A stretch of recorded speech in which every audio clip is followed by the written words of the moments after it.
C'est comme une mission, comme un devoir. L'une des bénévoles me parlait d'un devoir, pour elle c'est un devoir moral de restituer, voilà, que l'histoire de ces gens ne soit pas oubliée et que l'objet revienne à la maison. Alice Ledréau est journaliste à La Croix l'Hebdo. 80 ans après la libération des camps de concentration, elle a rencontré des bénévoles qui rendent aux descendants de prisonniers des objets confisqués par les nazis. Elle a pu assister à plusieurs de ces restitutions, des moments toujours intenses où les familles renouent avec l'histoire de leurs aînés. Dans ce podcast, un journaliste de La Croix raconte les coulisses d'un reportage, d'une enquête ou d'une rencontre, ce qui s'est passé avant et comment il l'a vécu. Vous écoutez l'envers du récit.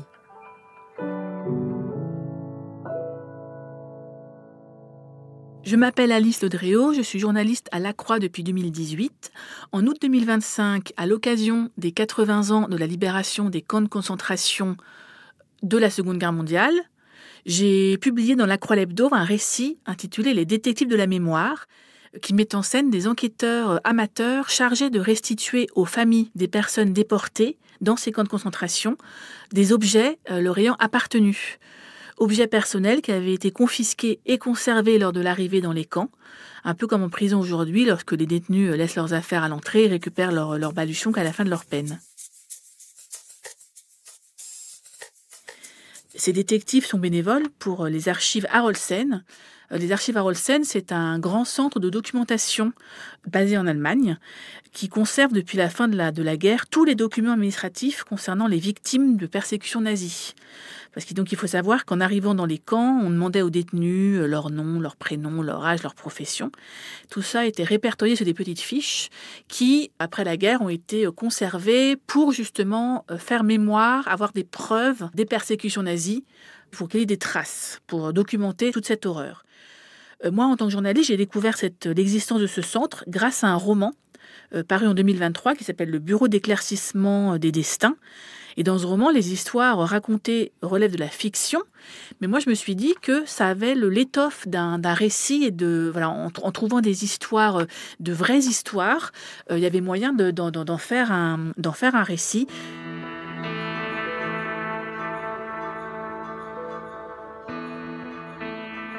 Eh bien, on peut dire que j'ai eu un coup de chance parce que au moment où mon sujet a été accepté, j'ai découvert que quelques jours plus tard se tenait donc à Bad Arolsen, la ville où sont installées les archives Harolsen, donc en Allemagne, une méga réunion rassemblant tous les bénévoles du monde entier, sachant que il y a des bénévoles au Canada, en Pologne, en France, en Espagne.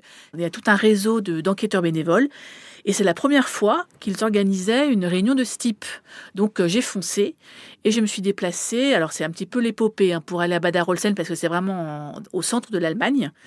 J'y suis allée. Et c'est à la fois saisissant et glaçant de visiter cette espèce tous ces rayonnages. Les archives Harolsen, ça rassemble des documents sur plus de 17 millions de personnes.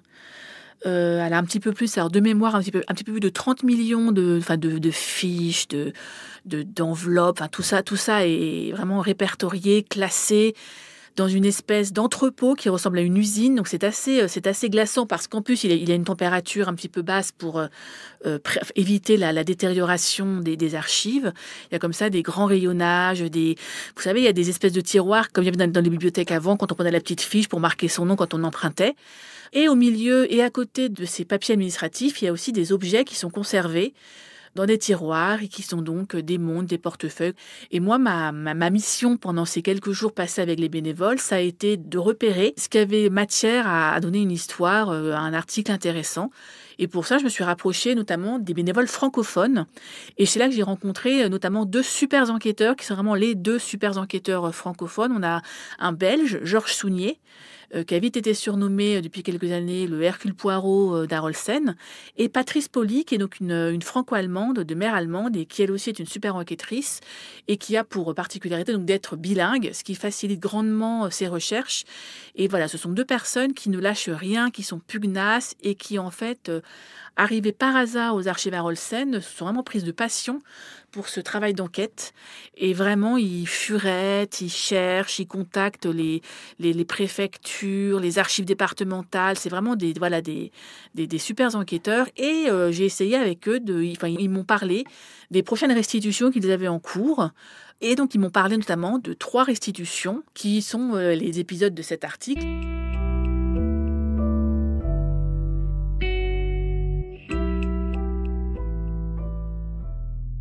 La première restitution était fin mars, quelques semaines après, au Pays Basque, un portefeuille qui était remis à une dame de 80 ans, dont le père avait été arrêté alors que sa mère était enceinte. Et en fait, cette dame de 80 ans, Marie-Hélène, est née quelques mois après le décès de son père, dont elle n'avait aucun souvenir, aucun objet, si ce n'est une vieille photo de lui en uniforme.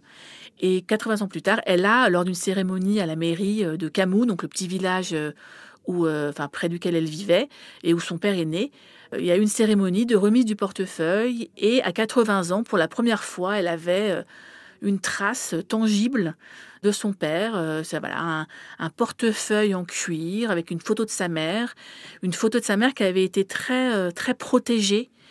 Donc en fait, on voyait bien que ce mariage était un mariage d'amour et qu'en fait vraiment la photo était dans le portefeuille comme une marque une trace de cet amour entre la mère de Marie-Hélène et son père.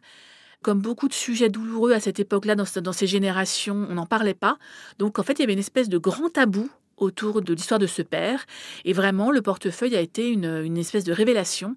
Et c'était très émouvant de voir comme ça cette femme de 80 ans qui redevenait la petite fille qui n'avait pas connu son père. Elle pleurait, tout le monde pleurait. Moi, je pleurais. Le photographe avait les yeux un peu mouillés.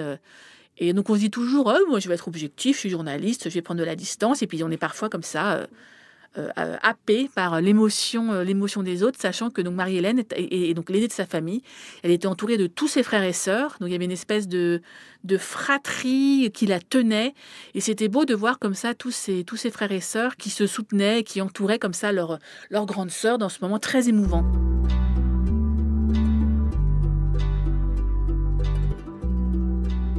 Le deuxième épisode, c'était à Poitiers, où là, c'était donc une montre qui a été remise à la petite cousine d'un déporté polonais.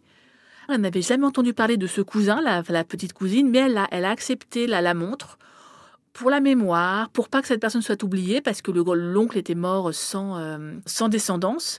Donc pour ne pas qu'il soit oublié, elle avait accepté cette montre qui aujourd'hui est dans un coffre chez elle, qu'elle montre à sa sœur, à son fils. C'est vraiment quelque chose, une marque, une trace laissée par cette personne. Et le troisième épisode, ça s'est passé du côté de Toulouse, à 1h30 de Toulouse, à un petit village qui s'appelle Nistos. Là, c'était à nouveau c'était pas un portefeuille, c'était un porte-monnaie cette fois-ci. Et l'histoire, là, pour le coup, c'est Georges, l'enquêteur bénévole qui avait remonté la trace du portefeuille, qui a été remis au petit-fils du déporté. Et lors d'une cérémonie, là aussi, alors à chaque fois, c'est sans chichi, mais c'est vraiment très, très émouvant de voir comment de simples objets qui paraissent anodins, un portefeuille, une montre, des choses assez communes, peuvent déclencher des émotions chez les gens qui les reçoivent. Tout ce que ça fait ressortir, de souvenirs, de mémoire, alors parfois de douleur aussi, parce que parfois il y a des histoires douloureuses. Et tout de suite, il y avait une espèce de chaleur. On s'est tous retrouvés en train de déjeuner avec la famille après la cérémonie. On constate aussi que la parole se libère, qu'il y a plein de choses, que rien n'avait été dit et qui brusquement ont été racontées sur des souvenirs, des anecdotes, ou même parfois sur certains, par exemple au Pays Basque, la parole a été libérée pour tout ce qui était le nom de la personne qui avait dénoncé le résistant. C'était vraiment à chaque fois des histoires assez fortes et que j'ai essayé de raconter dans ce récit.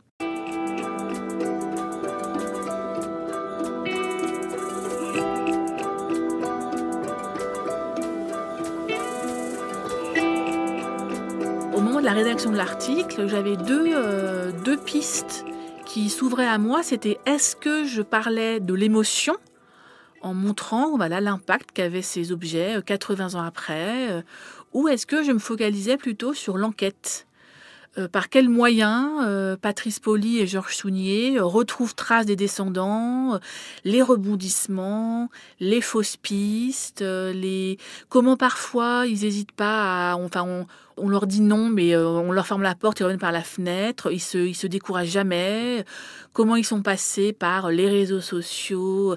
Et j'ai décidé en fait de réussir, d'essayer de mêler les deux, en expliquant d'un côté comment cette enquête avait été menée et comment ces efforts avaient été payants, puisqu'au bout, il y a eu ces retrouvailles entre les familles et les objets. Et c'était vraiment drôle de voir cette espèce de passion qu'avaient les deux enquêteurs pour ce qui au départ était vraiment quelque chose de bénévole, mais ils y passent du temps, ils y passent vraiment de l'argent, parce que parfois ils se payent un billet de train pour aller sur place rencontrer les gens, ils payent le téléphone, et c'est vraiment voir à quel point c'est comme une mission, comme un devoir.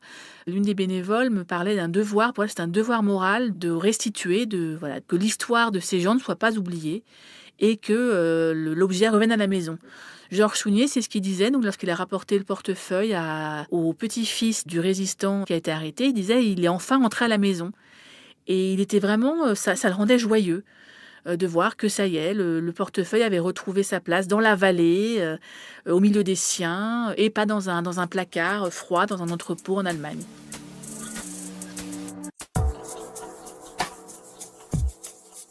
Ces personnes qui sont mortes, en fait, ce sont des fantômes, mais qui sont quand même bien présents pour eux. Georges Sounier, comme Patrice Poly, était très content de voir des photos, par exemple, de la personne en question, en disant je peux mettre un visage. Georges Sounier, il disait il vous ressemble. Il voyait des ressemblances. C'était voir comment des gens même disparus continuent à vivre, comment ce sera transmis aussi de génération en génération. Par exemple, le petit-fils du résistant qui a été arrêté, il a lui-même des enfants. Et on voit bien que les enfants étaient là lors de la restitution, donc ce sera transmis à ces enfants-là, qui à leur tour peut-être les transmettront à leurs enfants. Donc vraiment, ce souvenir, cette personne ne sera pas oubliée.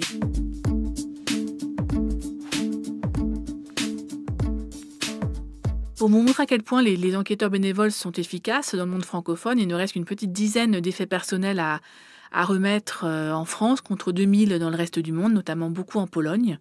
Il faut savoir que tous les objets ne sont pas restituables parce que certains ne sont pas du tout identifiables. Il n'y a pas de numéro de matricule, il n'y a pas de nom, c'est pas rangé dans la bonne enveloppe, donc c'est pas du tout. Ce sont des objets qui resteront avec un propriétaire inconnu. Certaines familles aussi refusent de recevoir l'objet, par exemple lorsqu'il y a eu un contentieux familial, lorsqu'il y a eu des histoires de parents qui ont abandonné leurs enfants ou des histoires de mariage et remariage. Donc ces objets-là resteront à Bad-Arolsen. Mais en tout cas, Georges Sounier et Patrice Poly, eux, ont encore des dossiers sous le coude. Et notamment, Georges, il a une histoire au Canada. Il cherche les financements pour pouvoir aller sur place. Et donc, ces objets vont bientôt retrouver leur propriétaire et quitter l'entrepôt des archives à Olsen. Et moi, en tant que journaliste, j'essaie de prendre des nouvelles de temps en temps pour savoir si de nouveaux dossiers ont été mis au jour. C'est vraiment une histoire qui, je pense, continuera à m'habiter.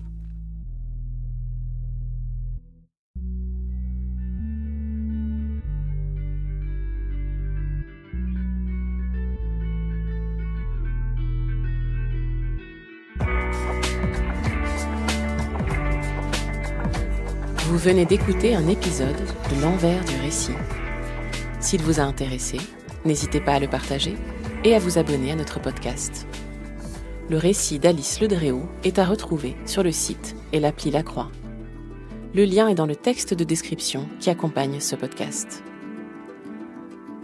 L'Envers du récit est un podcast original de La Croix.